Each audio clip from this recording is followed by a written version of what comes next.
Hello juniors, எல்லாரும் எப்படி இருக்கீங்க? ஓகே மேம், ஃபர்ஸ்ட் மிடம் எக்ஸாம் முடிஞ்சிருச்சு. நான் குவார்டர்லி எக்ஸாமுக்கு ப்ரிப்பரேஷன்ஸ் எல்லாத்தையுமே ஸ்டார்ட் பண்ணிட்டேன். பட் இருந்தாலும் ஃபர்ஸ்ட் மிடம் எக்ஸாம் எழுதும்போது நிறைய டெரிவேஷன்ஸ் எனக்கு கன்ஃபியூஸ் ஆகுது. ப்ளஸ் நான் அகெயின் அண்ட் அகெயின் படித்தேன். இந்த கான்செப்ட்ஸ் எல்லாமே டோட்டலாக எனக்கு குழப்பி விட்டுருச்சு மேம். அந்த மாதிரி நிறைய டிஃபிகல்ட்டிஸ் எல்லாத்தையுமே நம்ம எக்ஸாம் டைமில் தான் ஃபீல் பண்ணியிருப்போம், ஃபேஸ் பண்ணியிருப்போம். சரி, டெரிவேஷன்ஸ் எல்லாத்தையுமே ஈஸியாக எப்படி ஞாபகம் வச்சுக்கிறது அப்படிங்கிறதுக்காகவே உங்களுக்கு இந்த செஷன் இருக்கு. எப்படி ஞாபகம் வச்சுக்கலாம்? ரிமெம்பர் பிசிக்ஸ் டெரிவேஷன்ஸ் யூசிங் என்ன மெத்தட்னு பாருங்க. That is a flow chart method. So flow chart மெத்தடை யூஸ் பண்ணி சிம்பிளா நம்ம ஞாபகம் வச்சுக்க போறோம். ரெடியா? செஷனுக்குள்ள போலாமா?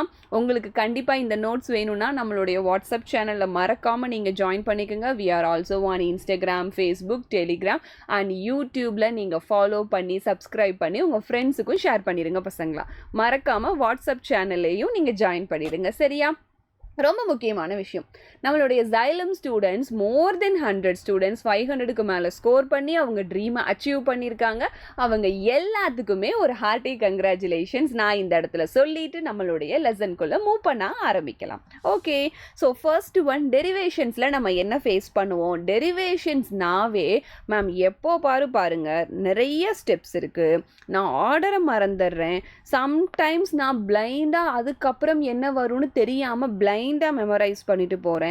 எக்ஸாம்ஸ் டைமில் இருக்கக்கூடிய ப்ரெஷர்னால ஞாபகமே வரமாட்டேங்குது. இது எல்லாமே நம்ம ஃபேஸ் பண்ணக்கூடிய ஒரு பேசிக்கான ஸ்ட்ரகிள்ஸ். கரெக்டாக? சரி, ஓகே, இந்த ஸ்ட்ரகிள்ஸ் மட்டும்தானா அப்படின்னா அதுவும் கிடையாது. ஸோ ப்ராப்ளம் செட்டில் நம்ம போகும்போது இதுக்கு எல்லாத்துக்கும் என்னென்ன ப்ராப்ளம்ஸ் இருக்குது, ஆக்சுவலி இதை எல்லாத்தையும் நம்ம ஃபேஸ் பண்ணுறோன்னா அதுக்கு பேசிக் எங்கே அடி வாங்குது அப்படின்னு யோசிச்சோன்னா ஃபஸ்ட்டு ஒன் நமக்கு கன்ஃபியூஸ் ஆகிடும். இந்த இடத்துல இது போடணுமா இது போடணுமா அப்படின்னு கன்ஃபியூஸ் ஆகிடும். ஓகே, அப்புறமா நமக்கு பேசிக்காக இருக்கிற விஷயம், எலக்ட்ரானிக் டிவைசஸ் யூஸ் பண்ண ஆரம்பித்ததுக்கு அப்புறமே நம்ம பேசிக்காக ஃபேஸ் பண்ணுற ஒரே விஷயம் ஃபர்கெட்டிங். இல்லையா? என்ன பண்ணிகிட்டே இருப்போம், மறந்து போயிட்டே இருக்கும். சரி, அடுத்தது கான்செப்சுவல் கனெக்ஷன்ஸை யோசிக்கவே மாட்டோம், சிம்பிளாக அப்ளை பண்ண ட்ரை பண்ணிடுவோம். எங்கேயுமே இந்த கான்செப்ட் எங்கே கனெக்ட் ஆகுது, இந்த கான்செப்ட் இந்த பக்கம் எங்கே கனெக்ட் ஆகுது பார்க்கவே மாட்டோம், சிம்பிளாக அப்ளை பண்ணிடுவோம். அடுத்தது ப்ரெஷர். ப்ரெஷர் ப்ரெஷர் ப்ரெஷர் அந்த ப்ரெஷர்னால் கண்டிப்பாக ரீகால் பண்ணும்போது நிறையா இடத்துல நமக்கு டவுட்டு வரும். ஸோ இவ்வளோ இருக்குது இல்லையா? ஒரு எக்ஸாம் எழுதி முடிக்கிறதுக்குள்ளே அந்த பேப்பரில் எல்லாத்தையும் ஃபில் பண்ணுறதுக்குள்ளே இவ்வளோ மேட்டர்ஸை நம்ம ஃபேஸ் பண்ண வேண்டியது இருக்குது. சரி, ஓகே, அப்போ அதுக்கு என்ன பண்ணலான்னா நீங்கள் டெரிவேஷன்ஸை ஃப்ளோ சார்ட் மெத்தட்ஸ் யூஸ் பண்ணும்போது உங்களுக்கு அது எல்லாமே பக்காவாக கிளியர் ஆகிடும். ஃப்ளோ சார்ட் மெத்தடா இது இப்போ அப்ளை பண்ணுறனால என்ன மேம் எனக்கு யூஸ் அப்படின்னு கேட்டிங்கன்னா, ஃபர்ஸ்ட் ஒன், நீங்கள் விஷுவலாக அதை பார்க்கும் பொழுது ப்ளஸ் அதை நீங்கள் லாஜிக்கலாக கனெக்ட் பண்ணி ஆர்கனைஸ் பண்ணுறீங்க. ஸோ அப்படி ஆர்கனைஸ் பண்ணும்போது உங்களுக்கு அது ஒரு கேப்சர் மாதிரி நல்லா கிளிக் ஆகும். சரிங்களா? அடுத்தது, ஒரு பாக்ஸ்லேருந்து இன்னொரு பாக்ஸ்க்கு போகும்போது அதோட பிரான்ச்சஸை நீங்கள் கனெக்ட் பண்ண முடியும், ப்ளஸ் ஏன் இந்த பாக்ஸ்க்கு நம்ம போகிறோன்னு சொல்ல முடியும். ஸோ எல்லாத்தையுமே பக்காவாக உங்களால் டிவைட் பண்ணி கம்பேரிட்டிவ் ஃபேக்டரில் பேச முடியும். அந்த ஆரோ மார்க் உங்களுக்கு ஒரு டைரக்ஷன்லேருந்து இன்னொரு டைரக்ஷனுக்கு போகுதுன்னா எந்தெந்த அலைன்மெண்ட்னால போகுது, என்னென்ன ரீசன்ஸ்னால போகுது அப்படிங்கிற எல்லாத்தையுமே ஒரு ஷேப் டிஃப்ரென்ஷியேஷன்ஸ்லையும் உங்களால் இங்கனக்குள்ளே விஷுவலாக அப்ளை பண்ணிக்க முடியும். லாஸ்ட் ஒன், இந்த ஸ்டெப்லேருந்து ஏன் இந்த ஸ்டெப் வருது, ஏன் இந்த சப்டிவிஷன் பிரியுது அப்படிங்கிற ஸ்டெப் பை ஸ்டெப் கிளியரன்ஸ் உங்களுக்கு ரொம்ப ஈஸியாக கிடச்சிரும். ஸோ இதுதான் ஒரு ஃப்ளோ சார்ட் மெத்தட் அப்ளை பண்ணுறதுக்கான பேசிக்ஸ் அப்படின்னு சொல்கிறத விட நம்ம இதை அப்ளை பண்ணும்போது கிடைக்கக்கூடிய ஒரு யூஸ்ஃபுல்லான மேட்டர்ஸ். சரிங்களா? பெனிஃபிட்ஸ்னு சொல்லிடலாம். சரி, ஓகே, சரி மேம், இப்போது இது மட்டும்தான் இருக்கா அப்படின்னு கேட்டிங்கன்னா கிடையாது. ரொம்ப முக்கியமான விஷயம், காம்ப்ளெக்ஸ் ஸ்டெப்ஸை எல்லாத்தையுமே நீங்கள் சின்னதாக பிரேக் டவுன் பண்ணும்போது ஒரு சின்ன பாயிண்ட்டை கூட எங்கேயுமே மறக்க மாட்டீங்க. எம்சிக்யூ எல்லாமே இந்த குட்டி பாயிண்ட்லேருந்து தானே எடுக்கிறாங்க. ஸோ எம்சிக்யூவோட மார்க்ஸும் ஈஸியாக வந்துடும். தென் லாஜிக்கல் கனெக்ஷன்ஸை யோசிப்பீங்க. இங்கேருந்து மேலே இந்த பக்கம் போச்சுன்னா அடுத்து வேறு ஏதாவது கனெக்ஷன் இருக்காங்க அப்படின்னு லாஜிக்கல் கனெக்ஷன்ஸ் யோசிப்பீங்க. அடுத்தது விஷுவலாக பார்க்கும்போது எங்கேயுமே மறக்காது. அதனால தான் மூவிஸ் எல்லாமே நமக்கு பக்காவாக எல்லா மூவியும் ஞாபகம் இருக்குது. அதே மாதிரி நம்மளோட எல்லா ஃபேவரட் டைலாக்ஸும் ஞாபகம் இருக்கும். ஓகே, தென் இது ஒரு ரோட் மேப் மாதிரி. இந்த ஸ்டேஷன் இது, அடுத்த ஸ்டேஷன் அதுன்னு சொல்லி கரெக்டாக சக்குன்னு போய் நம்மளால் நின்றுக்கிட்டே இருக்க முடியும். ஸோ இது எல்லாம் தான் நமக்கு ஹைலி பெனிஃபிட்ஸாக இருக்குது எந்த மெத்தடை யூஸ் பண்ணும்போது, ஃப்ளோ சார்ட் மெத்தடை யூஸ் பண்ணும்போது. சரி, ஓகே மேம் இவ்வளோ சொல்கிறீங்கல்ல, ஒரு மாடல் காமிங்களே அப்படின்னா இதுதான். ஸோ இதை ஒரு ப்ராப்ளம் மாதிரி ஞாபகம் வச்சுக்கோங்க. ஒரு கொஷின் ரீட் பண்ணுறீங்க, அதை அண்டர்ஸ்டாண்ட் பண்ணுவீங்க. அண்டர்ஸ்டாண்ட் பண்ணிவிட்டு அதுக்கான ஈக்குவேஷனை எழுதிட்டு அந்த ரெஸ்பெக்டிவ் கொஷினில் இருக்கக்கூடிய சேஞ்சஸை எல்லாத்தையுமே அந்த ஈக்குவேஷனில் சப்ஸ்டியூட் பண்ணி கொண்டு வருவீங்க. மேத்தமெட்டிக்கலாக சால்வ் பண்ணுவீங்க. ஃபைனல் எக்ஸ்பிரஷன்ஸுக்கு கொஞ்சம் கொஞ்சமாக வருவீங்க. Finally you own that. கரெக்டாக? அவ்வளோதான், பக்காவாக ஆன்சரை போட்டு முடிச்சிடுவோம். அதே மாதிரி தான் டெரிவேஷனையும் இதே ஸ்டெப்ஸை ஃபாலோ அப் பண்ணி நீங்கள் ஜென்ரல் அல்காரிதமை சிம்பிளாக அப்ளை பண்ணி கொண்டு வந்துடலாம். சரி, okay ma'am, everything is okay. ஒரு எக்ஸாம்பிள் சொன்னால் இன்னும் டெரிவேஷன் சைட் பெட்டராக இருக்கும். எக்ஸாம்பிள் சொல்லலாமா? எக்ஸாம்பிளுக்கு நான் இஎம்ஐ அண்ட் ஏசி கான்செப்டை எடுக்கிறேன். இதிலேருந்து நான் எக்ஸாம்பிளுக்கு போகிறேன். ஓகே, ஸோ ஃபஸ்ட்டு பார்த்ததுமே V = IR. இதை பார்க்குறது நமக்கு எந்த லெசன் மாதிரி இருக்கும்? கம்பல்சரி கரண்ட் எலக்ட்ரிசிட்டி மாதிரி தான் இருந்திருக்கும். இந்த கரண்ட் எலக்ட்ரிசிட்டி ஈக்குவேஷன் ஓம்ஸ்லால இருந்து நான் ஏசி லெசனை எப்படி கனெக்ட் பண்ணி கொண்டு வரேங்கிறத பார்க்குறீங்களா? இப்போது V = IR அப்படிங்கிறது கண்டிப்பாக உங்களுக்கு ஏசி ஒன்லி வித் ரெசிஸ்டரை கனெக்ட் பண்ணி கொண்டு வரும். அதே R அப்படிங்கிற அந்த ரெசிஸ்டன்ஸோட பிளேஸை இன்னொருத்தர் டேக் ஓவர் பண்ணுறாங்க, அவங்க தான் XL. அப்போது இந்த இடத்துல ஏசி ஒன்லி வித் இண்டக்டர். இந்த இண்டக்டரோட ரெசிஸ்டன்ஸு தான் நம்ம XL அப்படின்னு சொல்லி நம்ம டினோட் பண்ணுறோம். ஓகே, அப்போ ஆருக்கு பதிலாக நீங்கள் எக்ஸல் யூஸ் பண்ணிடலாம். அதே மாதிரி இந்த இடத்துல ஏசி ஒன்லி வித் கெப்பாசிட்டரில் ரெசிஸ்டன்ஸோட வேலையை செய்கிறது யார்? XC. ஸோ எக்ஸல் அப்படிங்கிறது நம்மளை பொறுத்த வரைக்கும் என்னென்னு சொல்லுவோம்? Inductive reactance. XCங்கிறத என்னென்னு சொல்லுவோம்? Capacitive reactance. இந்த எக்ஸலோட ஃபார்முலா என்ன? That XL = ωL. XCயோட ஃபார்முலா என்ன? XC = ωc. ஒமேகாக்கு பதிலாக 2πf அப்ளை பண்ணலாம், ஃப்ரீக்வன்சிக்கு பதிலாக 1/time டைம் பீரியட் அப்ளை பண்ணலாம். ஸோ அப்ளை பண்ணும்போது ஒரு AC with resistor, inductor and கெப்பாசிட்டர்ஸுங்க அப்படிங்கிற அந்த மொத்த ஃபார்முலாவுமே இங்கே உங்களுக்கு ஒரே 3 லைனில் முடிஞ்சிருச்சு. அவ்வளோதான்.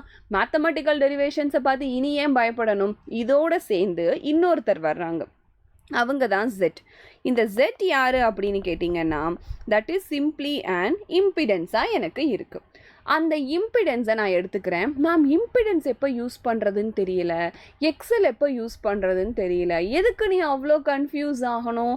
இந்த இம்பிடென்ஸ் பார்த்தீங்கன்னா காம்பினேஷன்ஸ் வரும்போது மட்டும்தான் நீங்கள் யூஸ் பண்ணுவீங்க. காம்பினேஷன்ஸா? ஆமாம், RLC தனித்தனியாக இருக்காங்களா? எப்படி கம்பைன் பண்ணலாம்? RC RL LC கம்பைன் பண்ணிடலாமா?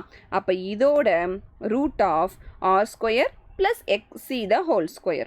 RL வந்ததுன்னா √R² + XL². LC வந்ததுன்னா √L² - XC². அவ்வளவுதான்.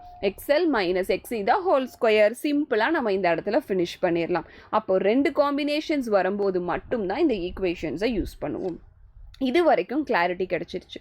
இதை இன்னும் கொஞ்சம் நீங்கள் டீட்டெயிலிங் பண்ணுறதுக்கு எப்படி போகலாம் அப்படின்னு சொல்லி பார்த்தீங்கன்னா, நான் இங்கே பேசிக் கான்செப்ட்ஸாக எடுத்துகிட்டு போகிறேன்.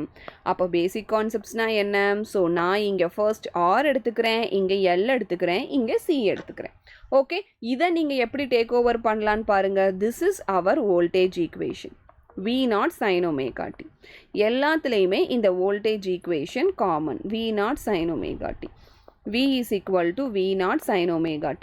இப்போ நம்ம கரண்ட்டை எடுக்கிறோம். ஸோ கரண்ட் இந்த இடத்துல எந்த விதமான ஃபேஸ் சேஞ்சஸ்குள்ளேயுமே போகாமல் அதே ஈக்குவேஷனாக ரிஃப்ளெக்ட் ஆகும்.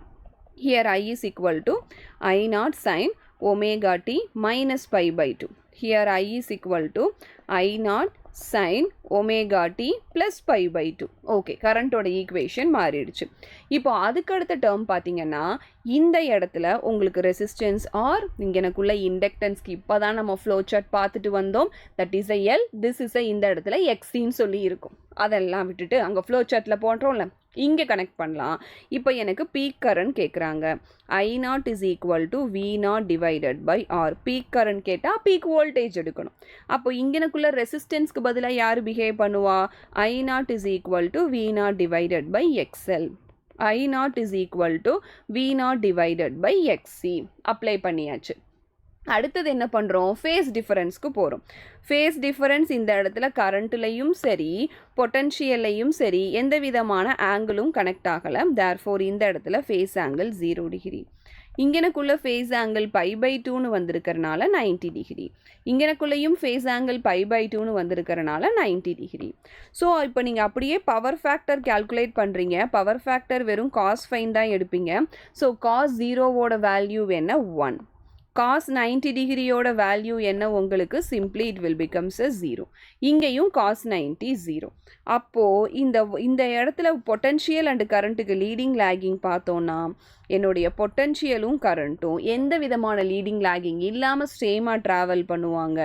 இங்கே என்னுடைய கரண்ட்டும் பொட்டன்ஷியலும் ஒருத்தருக்கு ஒருத்தர் 90 டிகிரி ஆங்கிள் க்ரியேட் பண்ணுவாங்க. அதில் வோல்டேஜ் தான் லீட் ஆகி போயிட்டுருக்கும். பாருங்கள், முன்னாடி போயிட்டுருக்கு.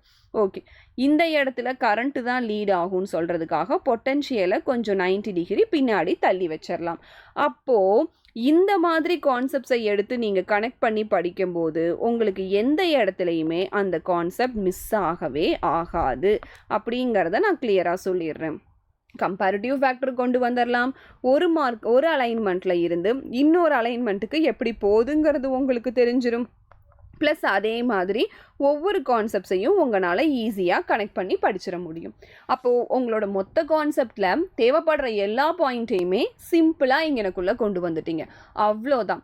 இது உங்கள் மெத்தடில் நீங்கள் இந்த ஃப்ளோ சார்ட் மெத்தடில் ஃபாலோ பண்ணும்போது இது ரொம்ப ரொம்ப ரொம்ப கிளியர் ஆகிடும். சரி மேம், இந்த லெசன் ஓகே. மற்ற லெசன்ஸ்க்கு ஒரு ஐடியா கொடுங்களேன். நான் ஃப்ளோ சார்ட்டுக்கு எதெல்லாம் யூஸ் பண்ணலாம்? கரண்ட் எலக்ட்ரிசிட்டியில் இருந்தே ஆரம்பிக்கலாம். கரண்ட் எலக்ட்ரிசிட்டி லெசனில் நீங்கள் உங்களுடைய ஓம்ஸ் லா டெரிவேஷனை எடுத்துகிட்டு போகலாம்.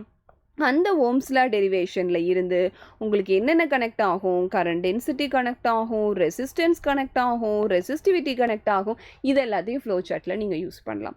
அதுக்கு அடுத்த லெசன் பார்த்தீங்க அப்படின்னா பயட் சாவர்ட் லாக்கு போகலாம். ஓகே, மேக்னட்டிசம் அண்ட் மேட்டரில் பயட் சாவர்ட் லாக்கு நான் மூவ் பண்ணுறேன். பயட் சாவர்ட் லாவில் உங்களை பொறுத்த வரைக்கும் ஸ்ட்ரெயிட் லைன் ஒன்று இருக்கும், அதே மாதிரி சர்க்குலர் காயில் ஒன்று இருக்கும். இவங்களுடைய அப்ளிகேஷன்ஸை எல்லாத்தையுமே நீங்கள் சிம்பிளாக இந்த மெத்தடில் யூஸ் பண்ணி அழகாக கண்டுபிடிச்சிட்டு போயிடலாம். சரி, ஓகே. அதுக்கடுத்து இஎம்ஐ லெசனுக்கு வரீங்க. ஸோ இஎம்ஐ லெசனுக்கு வந்தீங்கன்னா இஎம்ஐ லெசனை பொறுத்த வரைக்கும் உங்களுக்கு இஎம்ஐ சேஞ்ச் ஆகிறதுக்கு காரணமாக இருக்கக்கூடிய இந்த magnetic induction, area and angle இவங்க எல்லாத்தையும் ஒரு ஆர்டராக எடுத்துகிட்டு போகலாம். அதுக்கடுத்து என்ன பண்ணலாம்? இண்டக்டன்ஸ்க்கு நீங்கள் போகலாம். ஸோ இண்டக்டன்ஸ்க்கு நீங்கள் போனீங்கன்னா செல்ஃப் இண்டக்டன்ஸ், மியூச்சுவல் இண்டக்டன்ஸ் இவங்க ரெண்டு பேர்த்தையும் ஆர்டராக எடுத்துகிட்டு நீங்கள் பக்காவாக ஃபார்முலாஸை ஒரு கிளான்ஸ் எழுதி பார்த்தா போதும். It will not take more than 5 minutes. பக்காவாக டெரிவேஷன்ஸ் உங்களுக்கு ஞாபகம் வந்துடும். அப்போ இந்த மெத்தட் ஹைலி யூஸ்ஃபுல் மெத்தட் பசங்களா, கண்டிப்பாக நீங்கள் யூஸ் பண்ணி பாருங்கள். உங்களுக்கு கிளியர் கட்டாக இது எல்லாமே ஞாபகத்தில் இருக்கும். ஓகே, வேறு என்னென்ன ஸ்ட்ரகிள்ஸ் நீங்கள் ஃபிசிக்ஸில் எக்ஸாம் டைமில் வேஸ்ட் பண்ணுறீங்களோ அதை மறக்காமல் கமெண்ட் பாக்ஸில் கமெண்ட் பண்ணுங்கள். அதே மாதிரி இந்த ஃப்ளோ சார்ட் மெத்தடை ட்ரை பண்ணியிருந்தீங்கன்னா அது எப்படி யூஸ்ஃபுல்லாக இருக்குங்கிறதையும் மறக்காமல் கமெண்ட் பண்ணிவிடுங்க. சரிங்களா? அடுத்து ரொம்ப முக்கியமான விஷயம் என்ன? நம்மளுடைய இந்த நோட்ஸ் எல்லாம் வேணும்னா நீங்கள் மறக்காமல் நம்மளோட வாட்ஸ்அப் சேனலில் ஜாயின் பண்ணிட வேண்டியதுதான். அவ்வளோதான், சிம்பிள். நோட்ஸ் உங்களுக்கு கிடச்சிரும், ப்ளஸ் அப்டேட்ஸும் கிடச்சிரும். ஸோ சிம்பிளாக நீங்கள் ஜாயின் பண்ணிவிடுங்க. ஓகே, நம்மளுடைய Xylem ஸ்டூடெண்ட்ஸை பற்றி சொல்லியே ஆகணும். நீட் 2025 அவ்வளோ கஷ்டமாக இருந்தாலும் மோர் தென் 100 ஸ்டூடெண்ட்ஸ் 500க்கு மேலே ஸ்கோர் பண்ணியிருக்காங்க. அவங்க எல்லாத்துக்குமே நான் ஒரு ஹார்ட்டி கங்க்ராச்சுலேஷன்ஸ் இந்த இடத்துல சொல்லிட்டு உங்கள் எல்லாத்துக்குமே நான் ஒரு ஆல் தி பெஸ்ட்டுன்னு சொல்கிறேன். Keep learning and happy learning. Thank you for the wonderful session.